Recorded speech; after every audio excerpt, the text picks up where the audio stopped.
If you wouldn't waste your hard-earned cash on something useless that you don't need, then why on earth would you waste your hard-earned, precious emotional health on bottom feeders?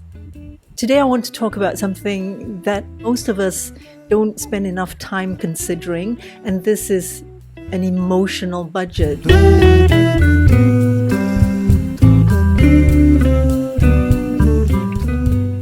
Let me ask you a question. Do you have a financial budget? Now, I don't mean necessarily a complicated one, just a simple one, like how much money you're willing to spend on your rent, your mortgage, groceries, going out to eat, socializing, household bills, vacations, luxury items. If you don't have the perfect budget, I'm sure you have a very simple one, right? Because none of us have infinite resources. Today I want to talk about something that most of us don't spend enough time considering, and this is an emotional budget.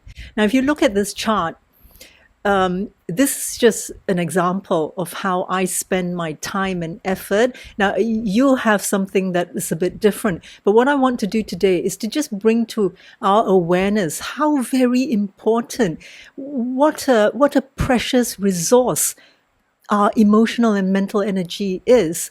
So, if we have a financial budget, why the heck shouldn't we have an emotional budget? So, going through this chart, which is my own experience, I actually spend quite a lot of effort and time on self-awareness. Now, self-awareness leads to self-love, because self-awareness is knowing your strengths and weaknesses and not denying any of it. Like, we're not hiding our strength, neither are we hiding our weaknesses. We know exactly what they are, we accept them, we change what we can, and we accept what we cannot change. And that is essentially what self-love is. Self-love is self-acceptance without denying any part of us. We're all humans. Of course we have weaknesses. Of course we have flaws. Of course we make mistakes. We continually make mistakes. It is the acceptance of a genuine mistake, not a deliberate one, but the acceptance of genuine mistakes, genuine flaws, given that we have genuine intentions, that leads to self-love. Now, the second one is my dream, my purpose in this life. We all have a purpose, without being judgy or anything that you enjoy, anything you want to be your purpose is your purpose. If your purpose is to find the most dangerous slope to ski down to break the world record, then that's your purpose. If your purpose is to be to just relax with a nice cup of coffee and a book and read most of your day, then that's your purpose. You enjoy it. For as long as you enjoy it, you enjoy every moment of it. As long as you're in the moment, you're connected to yourself, you're connected to your soul, you're connected to your purpose. Sometimes we do it alone, but it's always nicer to do it with a group of people, isn't it? So that's where we learn to build relationships with genuine people. One of the biggest mistakes I've ever made was to give freely my very best to the people who didn't deserve it, to people who took advantage. So, this is why it's not about being judgmental, but rather being discerning. We want to build relationships with genuine people who appreciate us, who share our values, who share our purpose and our dream. Sometimes they don't have to share our dreams or purpose. Sometimes it's good enough for them just not to take advantage of us. So to be discerning is going to help you in your dream. It's so wonderful, it's so lovely to fulfill your dream, but it's even more wonderful, it's even more beautiful to share that with people, with other people who can lift each other up. It's a win-win situation where we all benefit.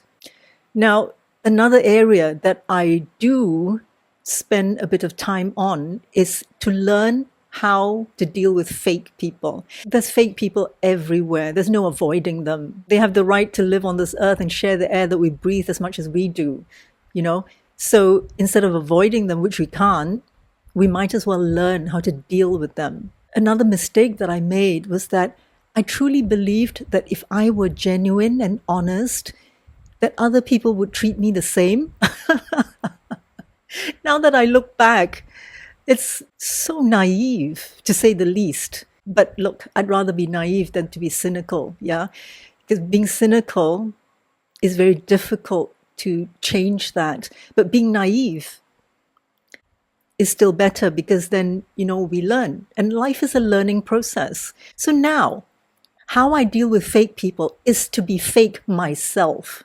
Now, there's nothing wrong with that. No, if they're going to be fake, then they don't deserve your honesty. But the only thing is that we have to know that we're being fake. We have to know ourselves. We have to know when we're being genuine, whom we're being genuine to, and to whom we're being fake. Just be very careful that you don't become one of them.